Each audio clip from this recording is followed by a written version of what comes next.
boys and girls, it's Mrs. Greiner. I'm back with another Teen Time lesson for you today. So remember that we have been learning about zones of regulation, which is really all about how you're feeling. Here's my graphic again today. Shows the different zones that you might be feeling. And we talked about tools or strategies, things that you can use to help you when you might be experiencing some really big feelings. And before we can decide what would be the right tool for us to use, I want to talk to you today about how we can start to recognize, how we can tell which zone we're really in. What are the clues that our body gives us to help us really understand how we are feeling?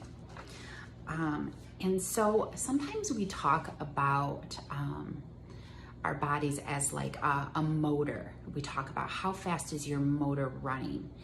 So if you think about a motor in a car, is your car parked and it's running, but it's just kind of idling there? Or is the car zooming down the street? You can think about your body in the same kind of way. So when you're in the blue zone, we think of this as our sick, sad, tired, or bored. We think of our engines as running very slow. So if you're really thinking about paying attention to how your body is feeling, you realize that you don't have a lot of energy when you're in the blue zone. You really just kind of in a slump there. Not a lot of spark, low energy, okay? If you're in the green zone and you're feeling good to go, happy, calm, and ready to learn, you've got a nice pace to your engine. You're going not too fast and not too slow. You've just got a nice energy level going for yourself. Then if you're in yellow, this is where sometimes you start to amp up a little bit. So you start to notice maybe your engine starts to run a little bit faster. Remember, in the yellow zone is when you start to feel worried or anxious or nervous. And you might start to feel like you're losing control of your body a little bit. So maybe you might be a little bit hyper or silly. And if you stop and check in with yourself about how you're feeling, you'll notice that your body is starting to rev up, your motor is starting to rev up a little bit more. So you might have a little bit more energy than you're even sure what to do with. And that's where you can really start to use some of these strategies to help you calm down. If you stop and notice that your engine is starting to run a little bit fast, you can stop and take some deep breaths or look at some of your other strategies and decide what do you want to do to help you to feel better and get back to a more even, nice, good state. And then if you're in the red zone, then you have, you're feeling really mad, angry, and out of control. So by the time you're in the red zone, you're gonna start to notice things like your face might start to feel hot.